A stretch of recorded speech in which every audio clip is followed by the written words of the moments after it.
All right, awesome.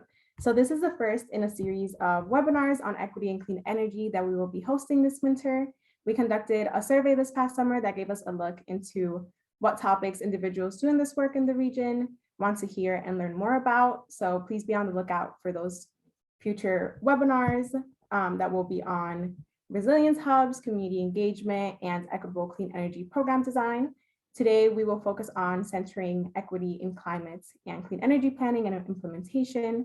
And we have 3 planning staff with us who will provide us with examples of their work on this topic. And this webinar is funded by the Department of Energy Resources, Green Communities Program, and the Barr Foundation. So I wanted to start by noting that this event is being recorded. We want to make sure that those who might have not been able to attend today or may want to reference the meeting at a later date have the option to do so. So these resources will be available to all going forward. So by staying in the meeting, you are consenting to participating in a recorded event. If you don't want to be recorded, you can turn off your camera and mute your microphone. And we will be going into breakout rooms in a few minutes. So I do want to note that those will not be recorded. So the recording will only occur in this main session, not in the individual breakouts. So here's our agenda for our time together. We'll next give an introduction to MAPC before heading into breakouts to discuss what equity in climate planning means to us. And then after that, we'll get a brief overview of MAPC's Net Zero Playbook equity framework, and we'll then hear from our guest speakers before heading into a panel discussion, followed by Q&A with our audience.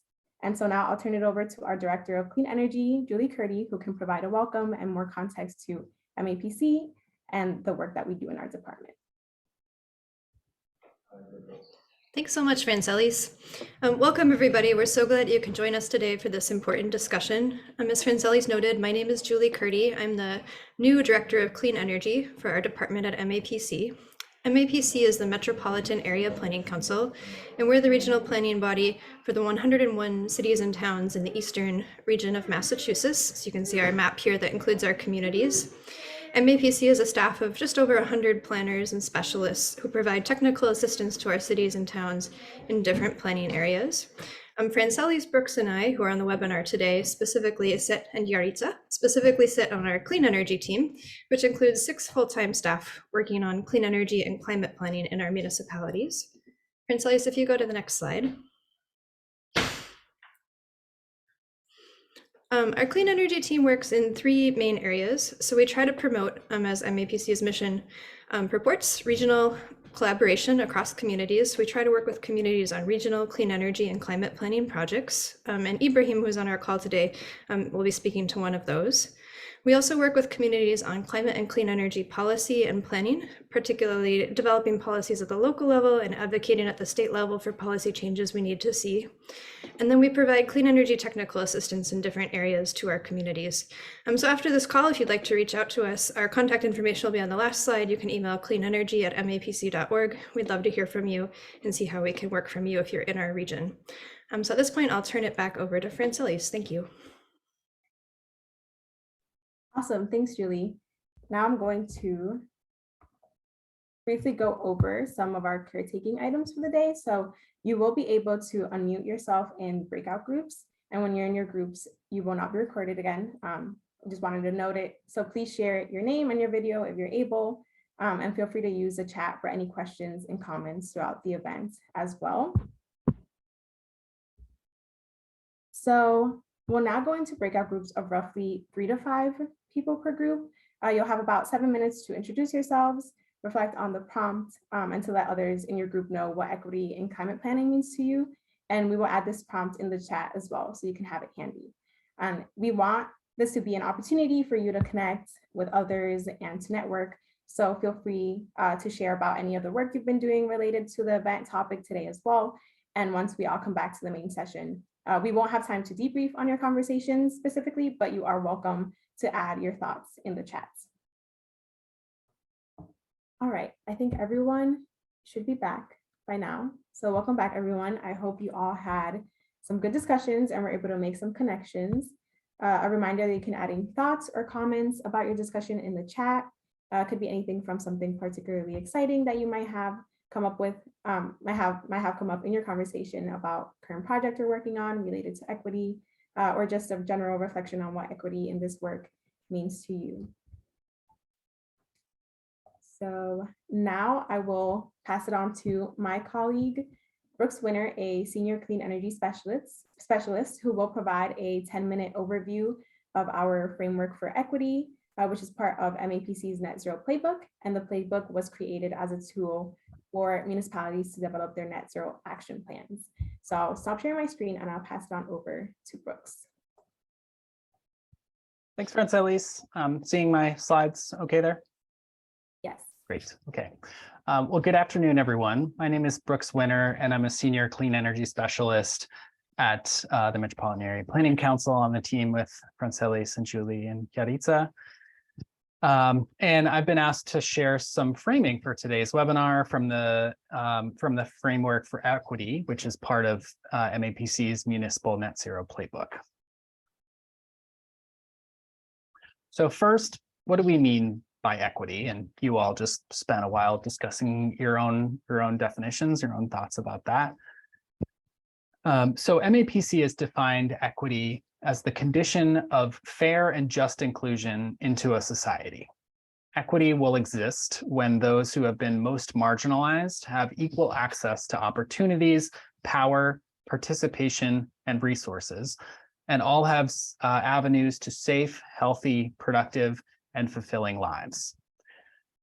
It requires restructuring deeply entrenched systems of privilege and oppression that have led to the uneven distribution of benefits and burdens over multiple generations. And society will be stronger when the promise in all of us is actualized. As we point out in the Framework for Equity, equity is both a state of being and a practice that takes into consideration the history, policies, power structures, and culture of a community, and responds to these existing dynamics by calibrating tools and resources according to each population's needs. We also distinguish equity from other terms like equality, diversity, and inclusion. Equality treats everyone the same without taking existing dynamics into consideration. Diversity is the presence of different groups, populations, and identities in a community. And inclusion is when diverse groups have access to and feel welcome in the community. When we talk about equity, we're talking particularly about fair and just inclusion into society for people based on race, class, ability, immigration status, gender and sexual orientation, language, and age. So why does equity matter in local climate action planning? We see equity as an important piece of a holistic approach to planning that includes economic, environmental, and health benefits, and can help us build stronger, more resilient, and more just energy systems and communities.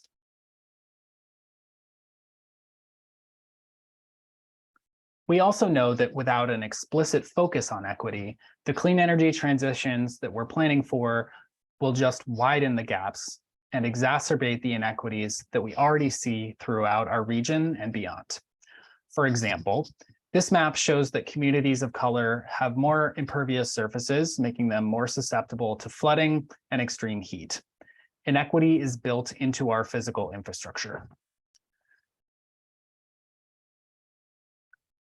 We also know that past injustices, like redlining, a policy which denied financing to people of color and immigrants, are still affecting our communities today. For example, this map created by the Northeast Energy Efficiency Partnerships, NEEP, shows that communities that were redlined tend to have higher energy burdens, less green space, higher surface temperatures, and lower housing values. This is why the Framework for Equity encourages us to look for solutions that acknowledge inequities and address the root causes of injustice while yielding benefits beyond just reducing carbon emissions. For example, building affordable net zero housing can help address housing insecurity, improve air quality and health, and make communities more resilient to extreme heat. It's tempting to see health, housing, and energy as separate, distinct issues, but through the lens of equity, we see how they are all connected.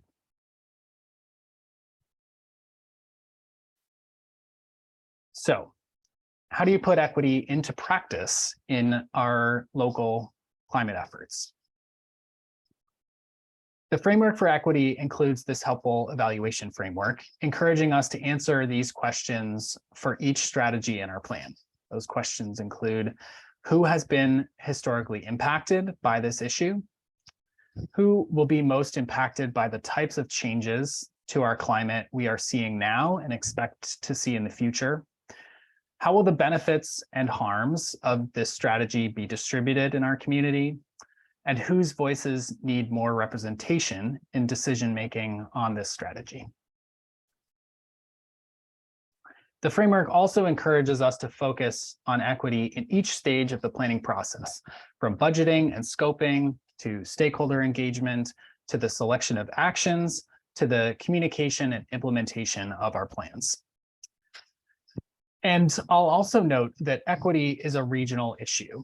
Our communities have different characteristics and look differently, but all of our communities need to be addressing issue, and we need to be taking a regional approach to addressing climate justice and equity in our region here in Greater Boston and beyond.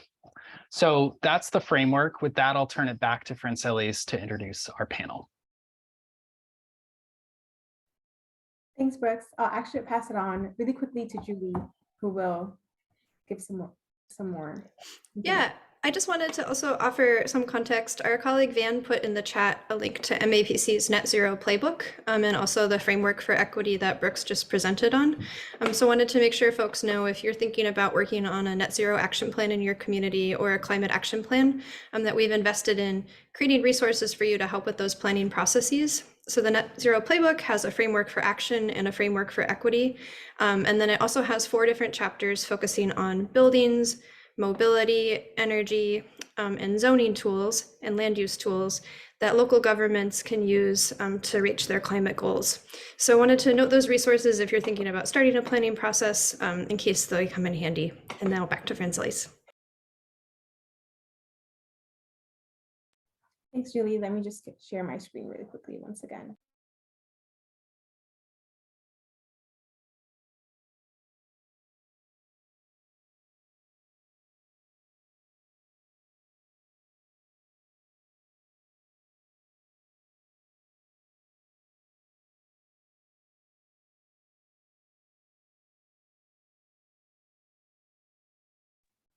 All right. Thanks again, Brooks, for that overview, and Julie for noting some more words about our Net Zero Playbook. So now I will briefly introduce our speakers, and we'll have about 25 minutes for them to give their presentations. So joining us today, we have Emily Coup, the Director of Sustainability for the City of Providence, Shayna Hirshfield-Gold, the Climate Program Manager for the City of Oakland, and Ibrahim Lopez-Hernandez, the Sustainability Manager for the North Suffolk Office of Resilience and Sustainability, which serves the cities of Chelsea and Revere and the town of Winthrop. So their presentations will be followed by a 20-minute panel discussion and about 10 to 15 minutes of Q&A with the audience. So I will now shift it over to hearing from Emily, who will present on energy and climate justice in Providence. You should be able to share your screen, Emily. Great.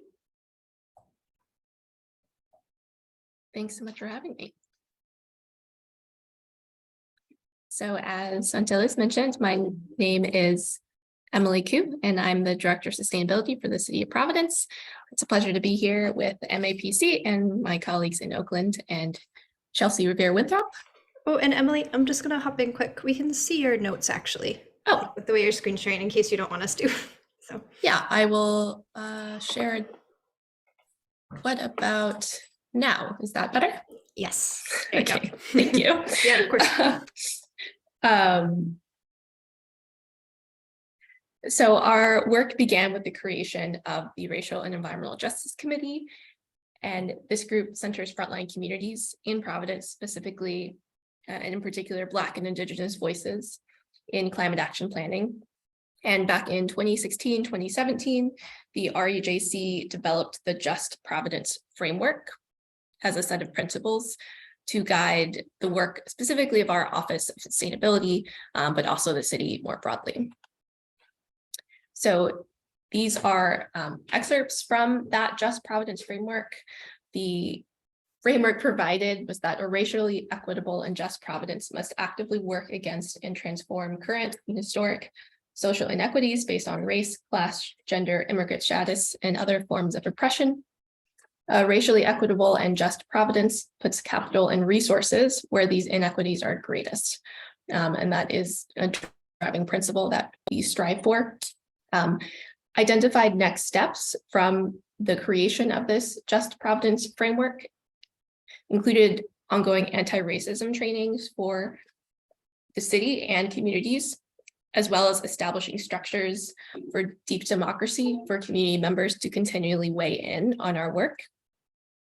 And I would say these two prongs of trainings, anti-racism trainings, and structures for deep engagement are continually ongoing, particularly as we work to embed anti-racism and deep democracy into the priorities of a new mayoral administration.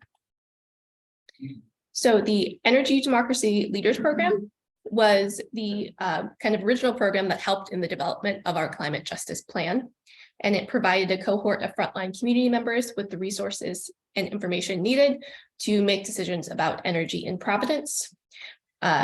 So understanding how our energy system currently works and what a more equitable, just, and carbon-free system might look like.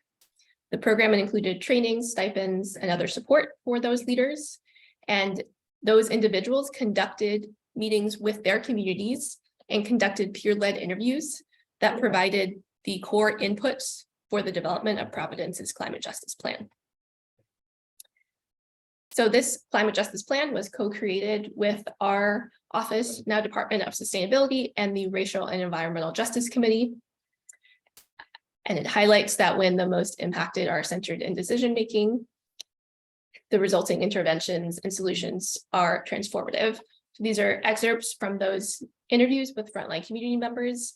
And in comparing our climate justice plan with our previous sustainable action plan, you'll see many of those issues that Brooks highlighted, where health and housing really arise as core sections of climate justice. The plan tackles climate change by addressing the root causes, structural racism, economic inequality, and our extractive economy. So now I'll move into a few examples of implementation of equitable strategies in the climate justice plan over the past few years. One, which will be familiar to many in Massachusetts, is the implementation of community choice aggregation, which will accelerate the transition of our electricity supply to local renewable sources while offering stable and competitive electricity rates. In 2020, our consultant Good Energy worked with us at the city to identify and compensate community advisors as we work to develop a plan, an aggregation plan. And it was 2020, so we needed to shift that engagement to virtual meetings, but we were able to work with these community advisors to really iterate and discuss the language to be more accessible around the concept of aggregation and electricity choice for the public, both in English and Spanish, to weigh the bigger picture kind of options of the standard supply, how much renewable that would include, and what optional electricity product options should be offered to the residents of Providence. We did a number of educational videos that kind of honed in on the most accessible version of language that we could come up with. And we also compensated many of those community advisors to actually record the voiceovers for those educational videos. And that process also involved discussing the education and outreach plan to be developed. With the influx of funding through the American Rescue Plan Act, our department this year advocating and secured funding to tackle transitioning our housing stock off of fossil fuels, specifically in frontline communities. So $1.7 million of funds towards resiliency infrastructure in frontline communities, is being targeted towards electrification and energy efficiency improvements in residential buildings in Providence's ARPA impacted communities. And our team began the funding distribution with the release of funds for electrification of low-income affordable housing to really start with targeting and showing the benefits of electrification first with low-income renters.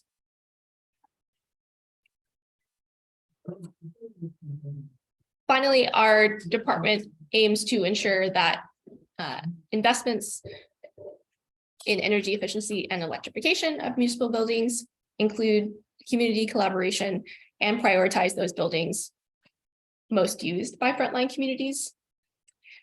We've developed kind of the overlay of what we call green justice zones as a combination of environmental justice populations, including non-white populations, low income, language access, and overlaying what one might consider environmental justice populations with exposure and risk for human-caused pollution and natural hazards, such as heat, flooding, storms, sea level rise, and aim to kind of use that mapping to inform city investments in our own buildings, as well as other community investments. We have, along with other cities around the country, an interest in establishing resilience hubs across Providence and identifying both city-owned and non-city-owned sites, such as rec centers, schools, and community libraries that provide services ranging from youth programming to cooling and warming centers to provide services to residents before, during, and after natural disasters. So yeah, that's just a quick snapshot of some of our more energy justice related work, and I will see what is in the chat and see if there are any questions. Thanks so much, Emily. That was a fantastic presentation. It was great to hear more about the Just Providence framework and the examples of equitable strategies you highlighted. I think, yeah, it's great. Have your questions in the chat. We'll be sure to touch upon them after we hear all the presentations as well, and after the panel discussion.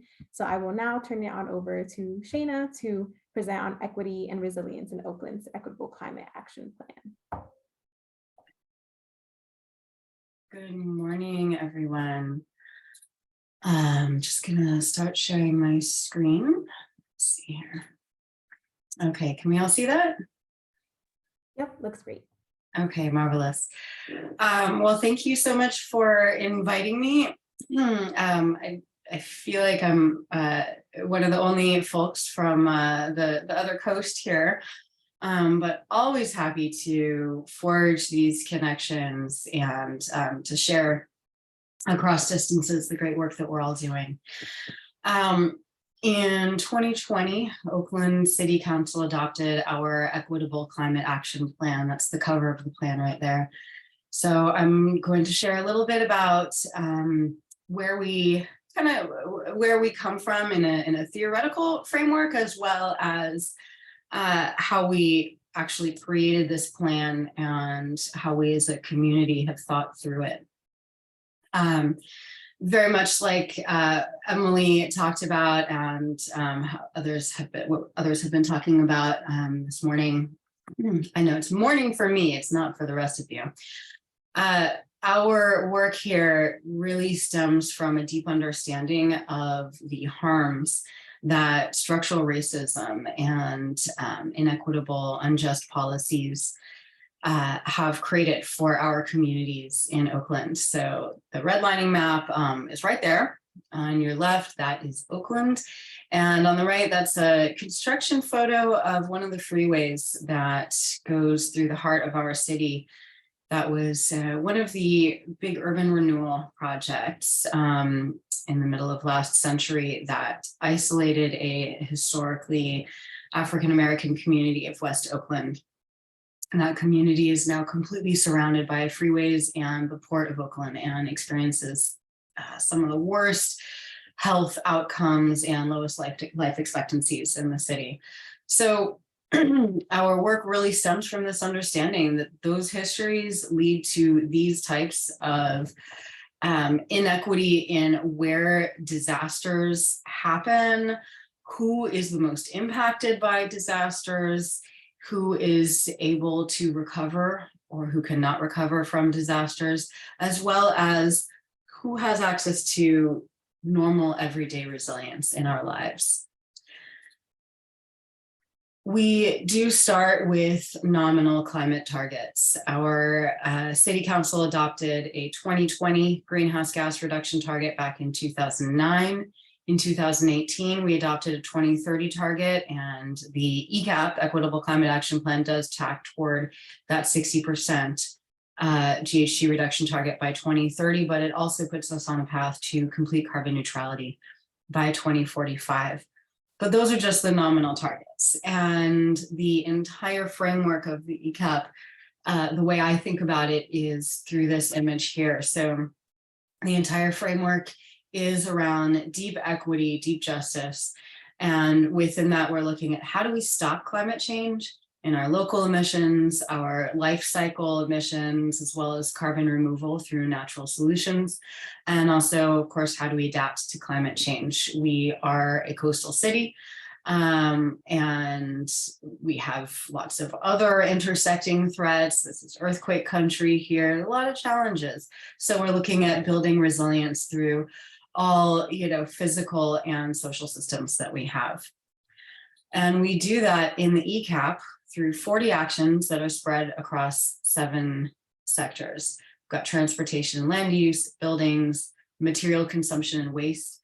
I'll pause on that just to note that Oakland does consumption or life cycle emissions inventories alongside our local or core inventories. And we've done that since the beginning of our climate program. So we are very much looking at local impacts as well as global impacts of our work. Other sections are adaptation, carbon removal, city leadership, and of course, the Port of Oakland, which exacts strong impacts on our community. The development of the ECAP was a deeply, deeply collaborative process. As a lot of you may know that Oakland is the home of the Black Panthers, was the original terminus of the railroad that stretched across our country. There is a long history of social movements and organizing and advocacy here in Oakland. And so this process really built on that. We did our best to harness that fervor in all positive ways and really bring all voices together. You can see simultaneous translation happening there at the top. One of our town hall meetings there at the bottom, we had climate equity work days. We had pop-up engagements all over the city. Yes, we had online engagement.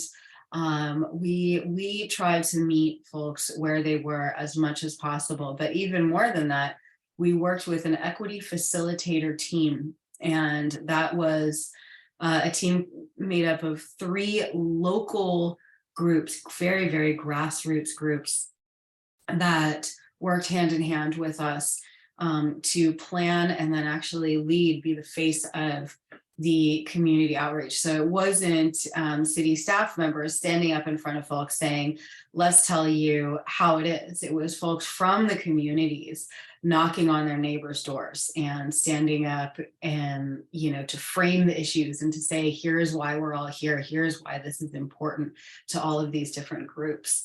And it was a wonderful way of bringing folks together. Some of the groups that we worked with very closely, hopefully some of you may know Grid Alternatives. They're the largest nonprofit solar installer in the country. They're kind of like the Habitat for Humanity of solar. And the original Scraper Bike team is a very, very Oakland outfit based in East Oakland that modifies bikes and gives them to low-income, primarily youth, who wouldn't otherwise have access to bicycles, but they end up being pretty fantastic rigs. And it's a very Oakland way of helping folks get around without cars, right? Food Shift is another very Oakland organization. They basically rescue edible food that would otherwise be thrown away, and they bring it to food insecure folks, but they also train formerly incarcerated and formerly homeless folks to work in their kitchen, to do catering, to do food redistribution. It's a really wonderful circular program that they have going on there.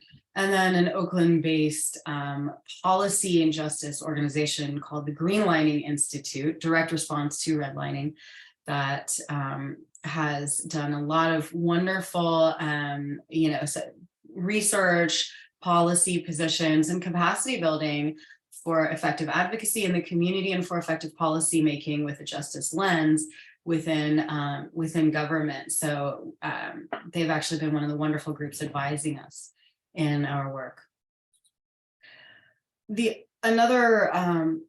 Another tool that was very important, and actually that our equity facilitator team really helped to champion and helped us with in this process, was using data for the sake of deep justice. So it's not enough just to say, BIPOC folks have to benefit, low-income folks need to be centered in the work. How do you actually do that? A major way that you do that is with data. It's one thing to have voices in the room. That's absolutely critical, but you also need to be looking at where specifically are the most disproportionate impacts. We use data from our County Department of Public Health, Environmental Health, and many, many others to make sure that we were actually checking ourselves and having data be a major part of the analysis.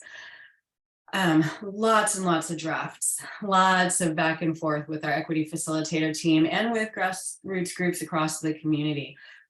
Oakland does have a Department of Race and Equity, so they were also in the driver's seat with us as we created this plan. Again, lots of drafting back and forth.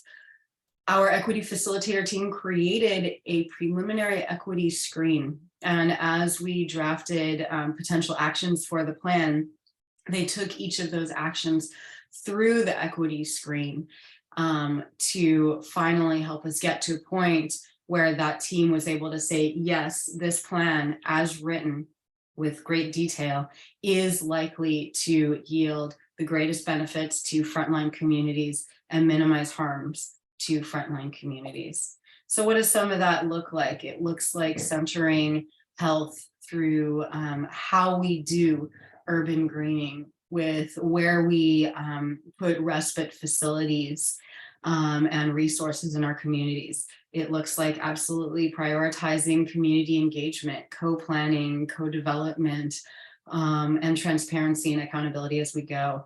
It looks like prioritizing jobs, of course, as we look at building electrification, transportation electrification, and active transportation. Making sure that from the beginning of every planning policy, our planning process, we are centering how is this going to impact jobs and how are we going to make sure that jobs benefits are hyper-local and are high-road jobs. Housing security is a huge issue out here in Oakland, and so everything that we do has to really have that at the heart. As we electrify our buildings, are we going to risk exacerbating housing displacement? Are we going to increase energy insecurity for low-income folks and renters?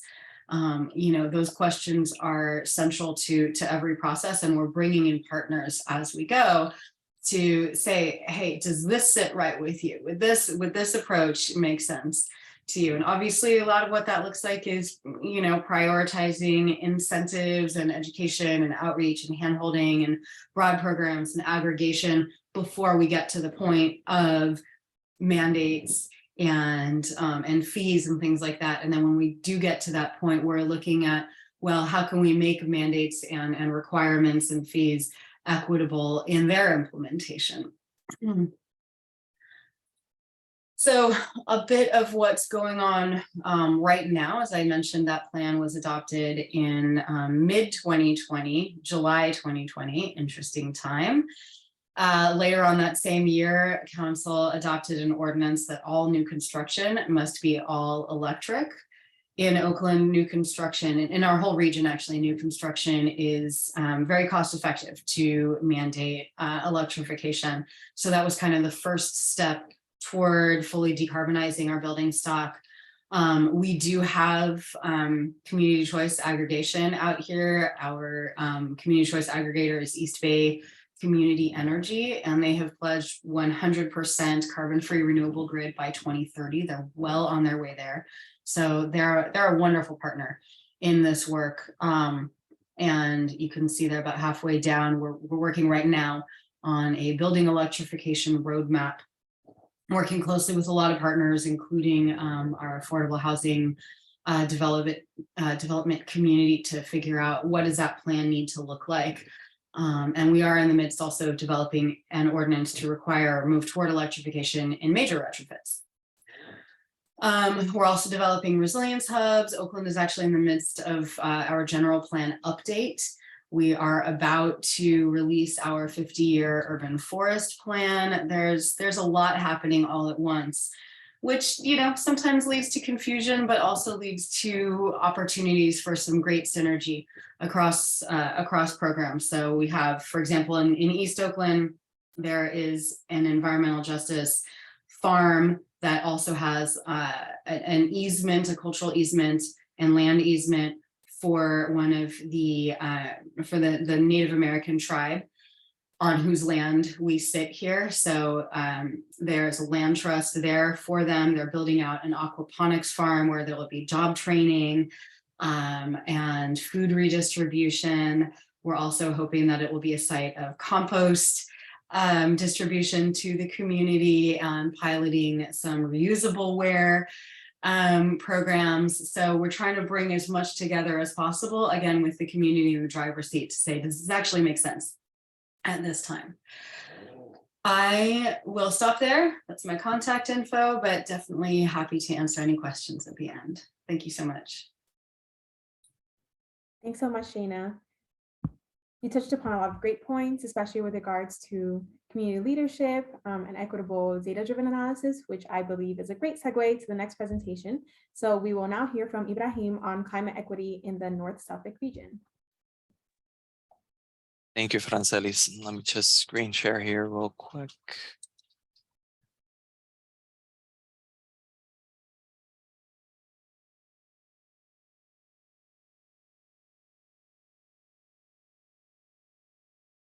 All right, can you see my screen okay? Yes. Great. Thank you everybody for attending. My name is Ibrahim Lopez-Hernandez. I am a sustainability manager with the North Suffolk Office of Resilience and Sustainability, NSOURCE for short. Not great acronyms or quonky names, but we are a regional office working with the municipalities of Chelsea, Revere, and Winthrop, as you can see here on the map, just north of Boston Logan Airport, so within the Boston area. And just to give a quick background on the three municipalities and how it came to be for the office, this region north of the Boston area would be the 5th largest Massachusetts municipality. So around 119,000 folks, 120,000 population. And this office was created by the three municipalities in order to tackle regional and individual climate challenges. Initially with the goal of addressing air quality and sea level rise, since they're bordered by water, and Boston Logan and other logistics and transport routes crisscross the region. The region is key to some logistics and industrial uses, specifically for the food produce. So most of the food that comes into New England and the Eastern Seaboard and even Canada supermarkets comes through Chelsea. It stops there and then it is distributed throughout the region, as well as fuel storage. 100% of the fuel stored in Chelsea goes to Boston Logan Airport. So there are some key equity issues on the heavy burden that the industrial uses have had on the region. And just as a quick background for folks, in terms of the Boston Metropolitan Area, around 32% of folks identified as non-white. Our region is about 40%, with as high as 62% for the city of Chelsea specifically, as well as 12% Latino for the Boston area, and then 43% for our region, as high as 66% also with Chelsea. And then in terms of median income, $100,000, $101,000 roughly in the Boston metro area, and then as low as 64,000 or 36% below that in our region. And then the poverty level as well, substantially higher, up to 22.5% in some of our municipalities. So with that, the region was created in order to tackle all of these challenges with equity in mind since the beginning, due to the clear challenges, socio-demographic challenges that we have. And on the right, we have a map in terms of the environmental justice areas. Environmental justice communities were defined by the Commonwealth of Massachusetts, where 3 principal criteria identify a census block group as being an environmental justice community, namely if there's a substantial amount of minority population in it, if folks have a lack of English sufficiency in terms of spoken or reading, and then also low income status or being below 65% of the state median income. And as you can see, either 1 or 3 of those criteria at the same time, most of our region is an environmental justice community.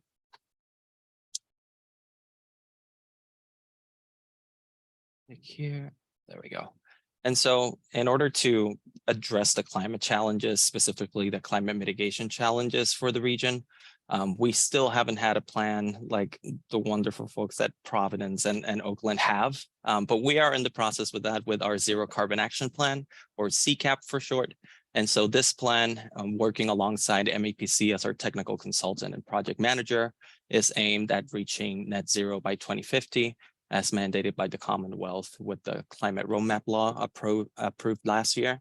And in terms of coming with a suite of solutions such as electrifying buildings, decarbonizing transportation, instituting land use and zoning policies in order to accelerate those changes in our built environment.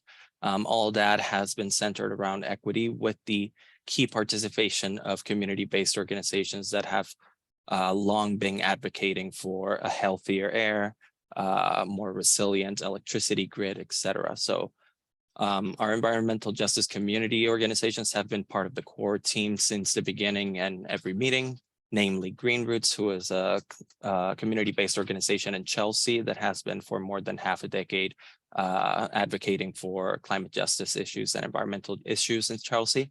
And also incorporating our community-based partners in our steering committee, which alongside municipal staff will be developing those ideas for the best pathway to institute change in the region. And all in all, across all of these activities, also including a multilingual approach. So in the very least, English and Spanish, but also Arabic, as well as Thai throughout our communications and engagement activities. So that is our Zero Carbon Action Plan. And you can see there the emissions that were developed. I'll jump right there. Another key initiative that we're also undergoing throughout the region is the Mass Safe Community First Partnership. For folks who might not be from New England or Massachusetts, the Mass Safe program is our state energy efficiency program paid for by ratepayers to the utilities, and then it's managed in 3-year plans. The Mass Safe Community First Partnership is focused on environmental justice communities or municipalities. So with the aim of trying to increase home energy assessments of renters, landowners, homeowners, as well as small businesses in order to deploy energy conservation measures such as insulation, retrofits, changing from oil to heat pumps in order to decarbonize those homes and small businesses. Due to the greater number of low-income folks in the North Suffolk region, most of the folks would benefit directly from our CAP agencies, our Community Action Partnership Agency that manage the LIHEAP and other energy programs for low-income folks. So one of the key equity considerations that we're having with this program is trying to coordinate in order to streamline any low-income households that we might find, to refer them to those CAP agencies, and then trying to streamline that process since there are very long wait times. And then the other one for this Mass Safe Community First Partnership initiative that we're leading in the region is partnering with our CBOs again, especially for our BIPOC community. There has been a lot of justifiably suspicion in terms of all of these programs, particularly because of the advent of third-party energy suppliers.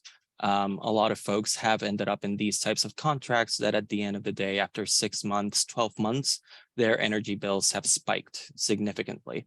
And so partnering with our CBOs and partnering with community stakeholders in order to bring the information and not be as suspicious and being able to understand that this is a program to benefit everybody has been part of the formula for trying to bring this down on the ground.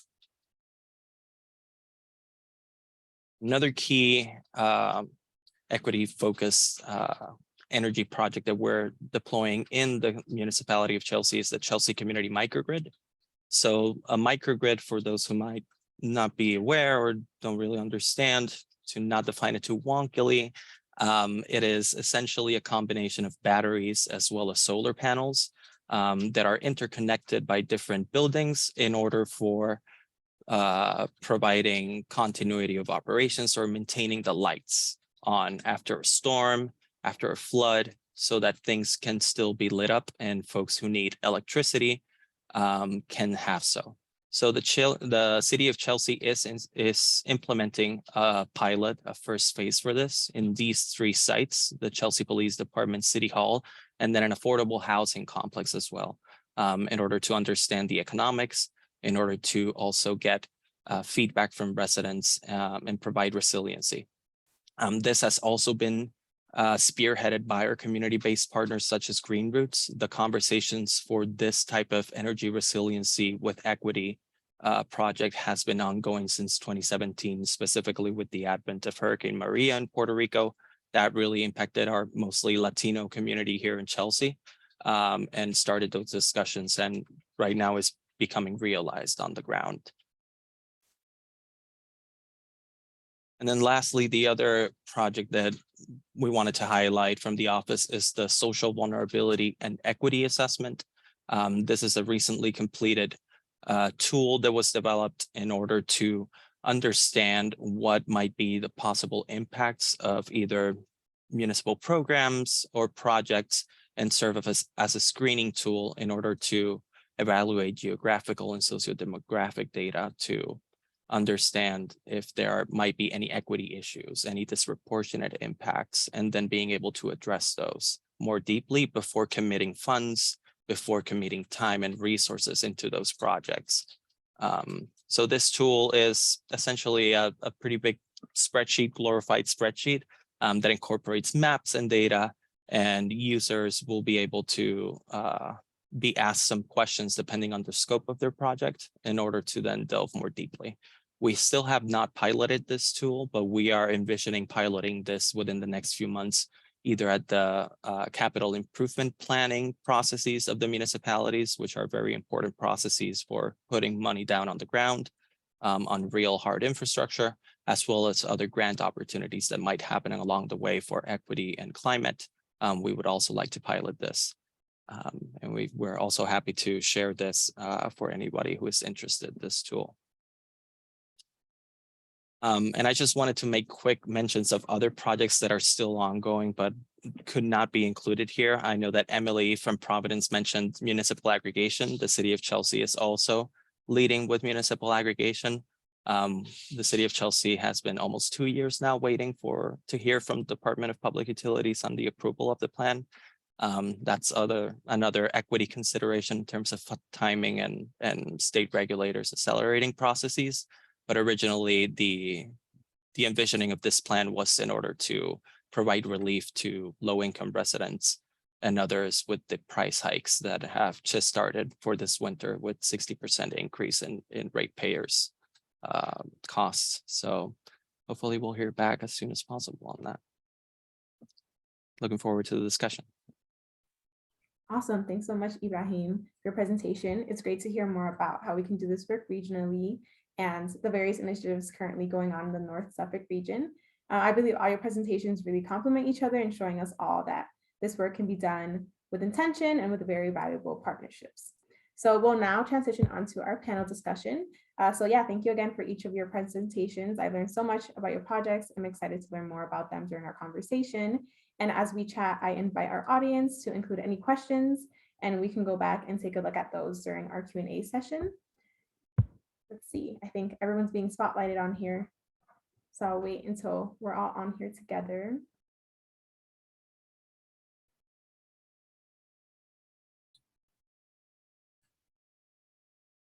Awesome.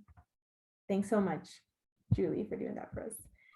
Yeah, so Ibrahim, as you noted, you work at a regional office that serves 3 municipalities. So most, if not all of your projects are probably regionally based, I imagine. So I'm wondering what it's been like to engage stakeholders equitably in a regional project. Yes, the 3 municipalities are pretty diverse based on the first table with the demographic breakdowns and sociodemographics. So in terms of our regional projects, such as the Zero Carbon Action Plan and Social Vulnerability Assessment, which was also regional, there was a little bit of more effort having to be done to the other 2 municipalities aside from Chelsea, so Revere and Winthrop, because Chelsea happens to have a much tight-knit network of community-based organizations. So in order to address that lack of a tight network as much as Chelsea was, to go out and talk to other community-based organizations that might not be environmentally focused, but houses of worship, other networks similar to that, in order to get folks' interest and have participation and get their feedback on these very important projects. So it was mostly digging through a haystack, but we managed to find quite a few. Yeah, thanks for your response, Ibrahim. I agree. It's really important that we be intentional about making sure we have partnerships in all our communities that we're working in, and that we help engage stakeholders equitably. And I think I'd love to shift the conversation to ask Emily a question about implementation in this work.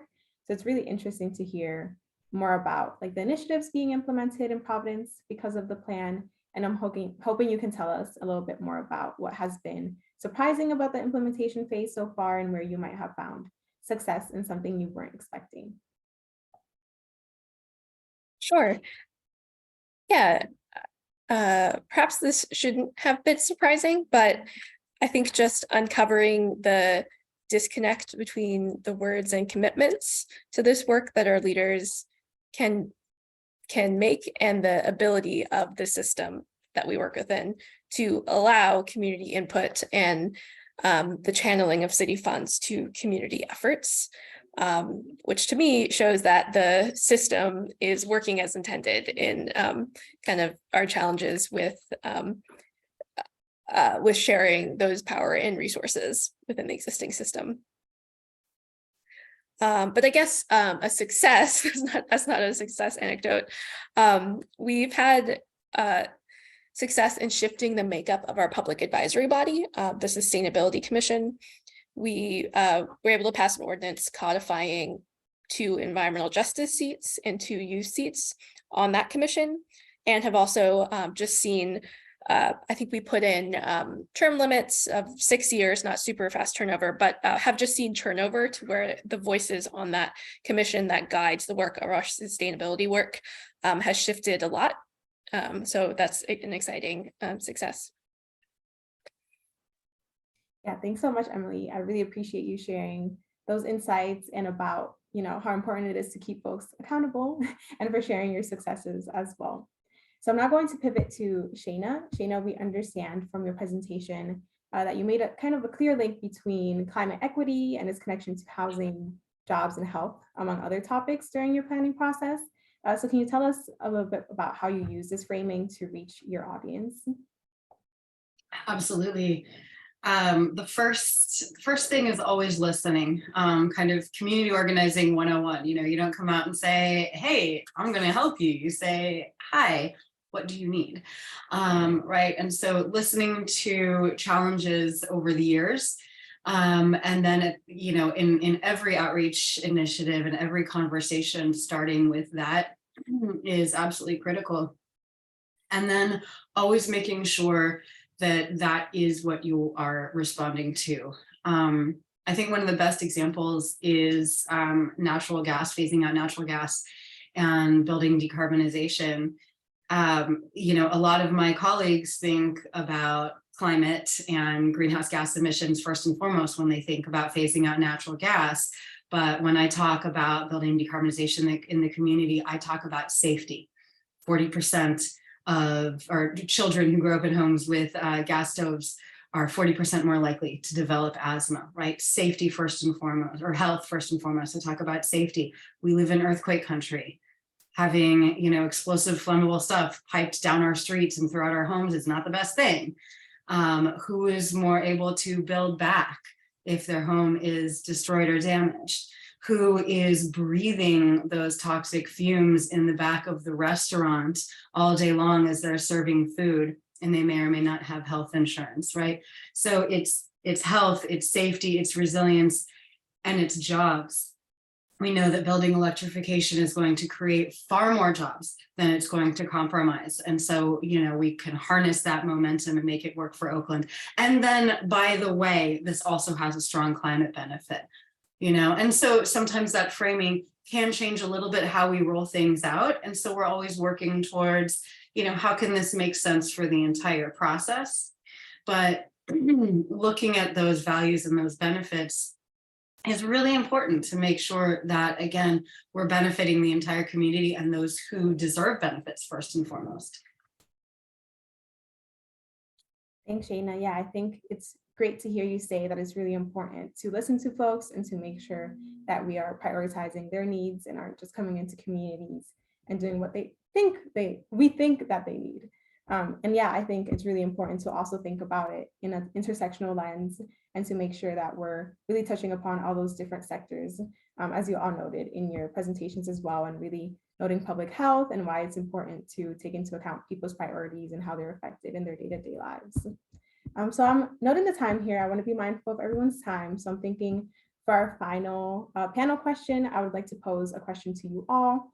So what's one piece of advice you would give others starting to incorporate equity into their climate planning and clean energy work? So I think your presentations gave us an insight into, you know, the great work you're all doing, and I'm sure the audience would love to hear about any advice you may have. So whoever would like to jump in first, feel free. I can jump.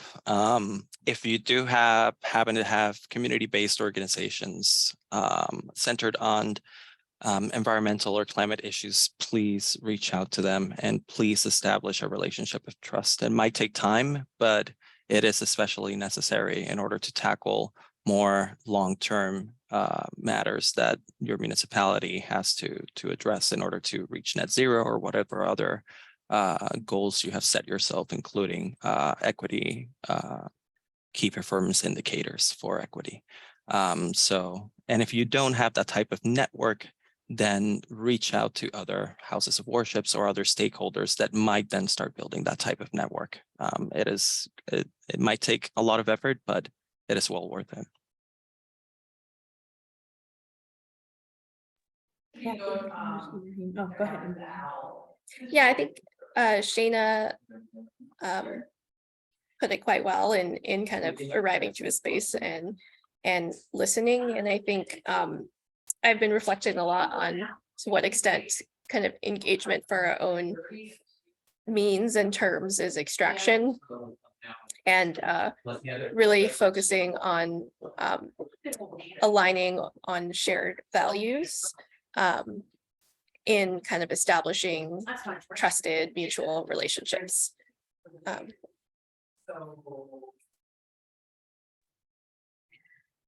The piece that I would add to this is knowing how to say no in a compassionate and transparent way. I see a lot of government staff folks who will leave a community engagement session, come back in their office, close the door and say, well, they should know that such and such is impossible. They should know that this is a no-go. I mean, aren't the legal challenges or the regulatory hurdles obvious? And my answer is no, they are not obvious, and no, they should not know. We need to be compassionate in explaining to folks why there is too much liability in planting fruit trees in certain areas of, public property, why certain projects actually are infeasible, whether it's because of, legal issues or regulatory issues or funding issues. And sometimes we have to explain that 100 different times in 100 different ways. But, it's obvious, or to me, it's obvious that, the dividends from that in terms of building trust, in terms of folks not feeling like you're just writing them off or ignoring them, that is absolutely critical in building that trust and laying the foundation for a good dialogue. Yes, thank you all so much, especially for noting why building trust is so important, being compassionate, working with community-based organizations. I think I was definitely, taking some mental notes about your wonderful advice. And I want to thank our audience too for listening and being active in the chat. I see a lot of different things coming in. And so I think, taking note of the time as well, just want to shift to audience Q&A, if that's okay with you all. I think really quickly, I want to know that we have maybe about 10 to 15 minutes for Q&A from the audience, and everyone can either put in their questions through the chat, or you could also ask your question live if you would like to. So you can raise your hand.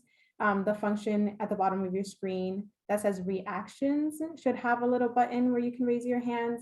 And once your hand is raised, there should be a little icon on your screen so that you know that you're raising it. And if you have any questions, please be sure to send us any private messages so we can help out with that as well. But yeah, whoever has any questions, feel free to raise your hands or add in the chat and we can go from there.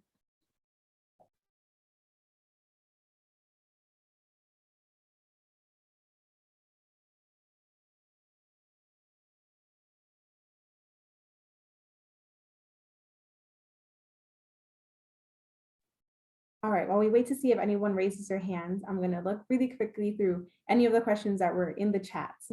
And if there are any that stand out to you, Emily, Ibrahim, or Shayna, also feel free to jump in.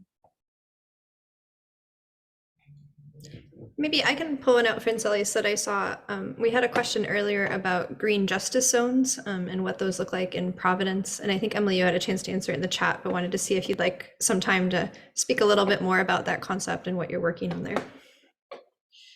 Sure, that's a great question, because we have not codified or put in an ordinance or piece of legislation to make it a tangible overlay zone, but we are working with a zoning consultant right now to potentially embed that as an overlay zone that would then kind of have implications for the buildings and inspections department. But right now it is just kind of working on building our influence internally for how city funds are invested and where.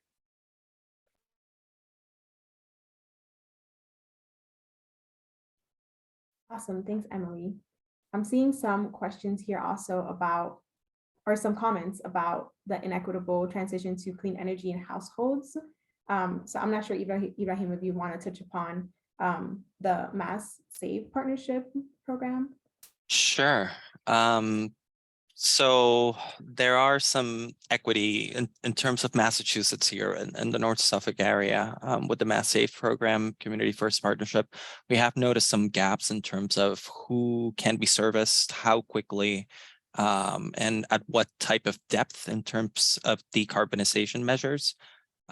Since most of the folks, with the greater example of Chelsea, being low income or being renters, there is a large barrier in terms of getting landowners up to speed and willing to do these types of deep retrofits, especially when a considerable amount of landowners don't even live in Chelsea or in the North Suffolk region. So how do you contact, how do you follow up, and how much leeway do you have in order to create change in that built environment? It's very hard for renters. So trying to figure out ways to streamline that has been a priority for us for the next years and next iterations of the program. That's one key challenge that we've been experiencing recently. Thanks so much, Ibrahim. And I see here another question about the city's clean energy option and how attractive it may look to EJ community residents. I think you did touch upon like renters and landlords and such, so I wasn't sure if you wanted to dig in a little more, or Emily, I know you also talked about this type of program in Providence as well. Yeah, if we're talking about aggregation, at least in Providence's case, and I think in most cases, it is an opt-out system of supply. So residents, whether or not they're in an EJ population or a low-income household, will be opted into what is presumably lower cost, higher renewable supply option, which should be attractive to all. And there are usually also opt-in options to select perhaps a more basic service at lower cost, or a more high renewable energy content option at a slightly higher cost. So it provides more choice for customers. That's the same in Oakland with our community choice aggregation. The basic product is 1 percentage point lower than the default with the investor-owned utility. And there is a choice to opt out. It's also, the overall program is also opt out. As you say, there's an option to opt up to a 100% carbon-free and renewable product called Renewable 100. But it's not hard to get that percentage point rate lower than the investor-owned utility, because with the investor-owned utility, the top 20% of profits go to shareholders. So, you know, when you have a joint powers authority providing, you know, this mission-driven service, you don't have that burden. So you definitely are able to offer that lower price. Awesome. Thanks so much for answering that question for our audience. There is another one here that I think you could all touch upon as well. Someone was wondering what efforts have been taken to identify how to measure desirable outcomes and how to measure them well, and really progressively achieving and realizing deliverables and desirable and equitable deliverables.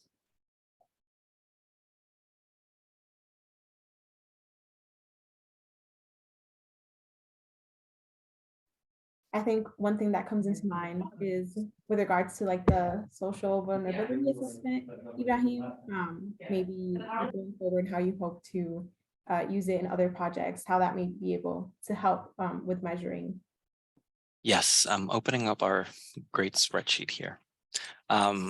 So one of the ways in order to measure that we're looking forward to implementing in past iterations of climate projects through the office, a lot of the evaluation of how the projects went was mostly through direct feedback, post-project surveys, or other types of tools in order to get the sense of the community or community-based partners that have been involved. In terms of this tool, what we're looking forward is in being able to understand a little bit more deeply through different categories that are of more importance, such as procedural equity. So in terms of engagement, if the project is actively engaging non-traditional stakeholders in decision-making processes, as well as measuring success if it engages the beneficiaries of the policy or program that we're thinking about. Transparency is also a key part of what we want to keep instituting and having this cycle and feedback loop, as well as having a diverse leadership. So one key example of this was an RFQ that we did, a request for quotes for one of our projects, and we decided to put a bilingual person, BIPOC, who should be the project manager or help with the project manager if they bid it out for this particular project that we worked on. So thinking about those angles and those approaches, and looking forward to instituting them and piloting them. Thanks, Ibrahim. Yeah, I think transparency is always really a good thing to do, especially I think one of you was noting earlier about being extractive and such. I think it's important not just to reach out to folks once and never reach out to them again, or not let them know how the process is going and such, and really making them decision makers as well. So I think that's a really key point to make and highlight. I think there is another question here in the chat, just came in recently. Someone was noting, in our city, we're having a hard time finding a path forward to allow for sustainable building materials, inclusionary housing, and neighborhood character while still keeping developers interested. Any advice for a municipal planning team? I can jump in and say that just from my experience, it's about moving way slower than we would like to move otherwise. There is very low tolerance to no tolerance in Oakland for additional developer fees or impact fees in Oakland because it is already so expensive to build out here. And we already have impact fees for public art and for low-income housing and things like that. So a lot of our work centers around what is technologically ready and cost effective right now, which is, as I mentioned, that was how we started with a new construction requirement for electrification before, doing the stepwise process into major retrofits and then, potentially, certain retrofits upon resale and things like that. We are also looking at a low carbon concrete code. There are other jurisdictions around here in Oakland, California that have gone in that direction. And we're hoping that we'll be able to kind of leapfrog a little bit to require low carbon, not just concrete, but other building materials. But yeah, it's for us, at least, there's a lot of, okay, we need to slow down a little bit. We'd like to do all of these 10 things. But, of those 10 things, 3 of them are ready now. And even though they're ready right now, we're actually going to spend a year doing engagement and outreach and conversations to really make sure that the developer, the contractor, the real estate, the housing justice advocate communities, that they're all, kind of the preponderance, at least, is ready for this. Neighborhood character, I'm not a planner, so I can't speak as much for that, but we do have a lot of expectation of community conversations out here in Oakland. So it's a lot about communication. Thanks, Shayna. Yeah, it's great to hear about all the different stakeholders that need to be involved and all the different methods to go about that. Any other thoughts on this question, Emily or Ibrahim?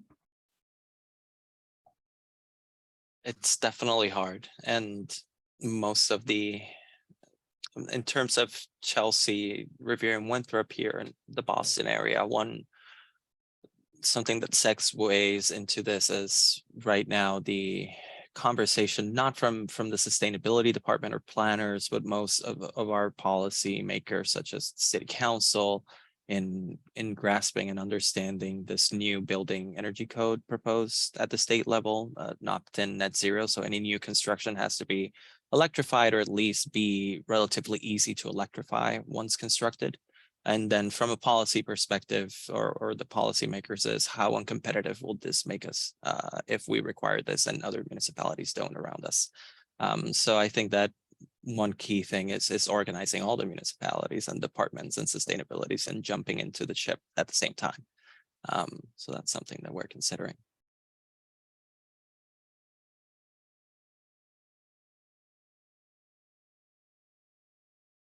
Any additional thoughts, Emily? I'm just reading this. We're getting into the weeds on community choice aggregation.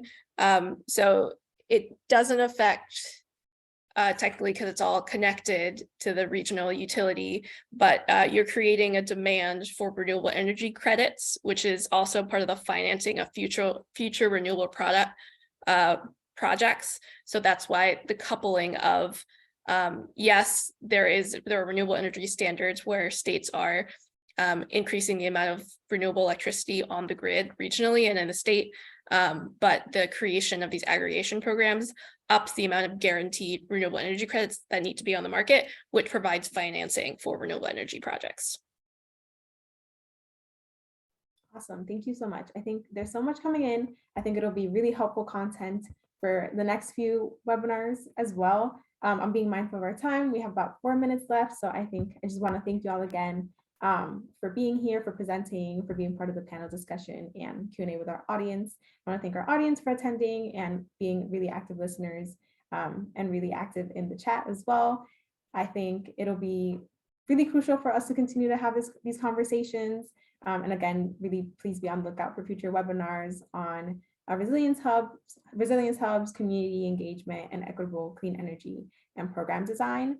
And yeah, we will be sharing the recording of this event and additional materials sometime soon. And really quickly, let me share my screen. Let's see.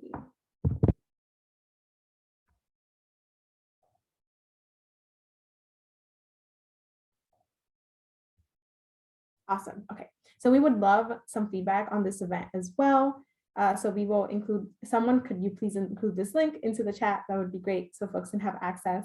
And then there's also this QR code to access the survey as well. It's really short, it's just 3 really short questions. And if you have any questions about the series, again, you can contact me.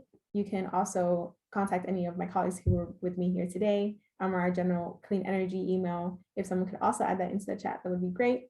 Yeah, so thanks all again for being present today and for all your questions and comments. I hope you have a great afternoon, and I look forward to continuing this conversation with you all.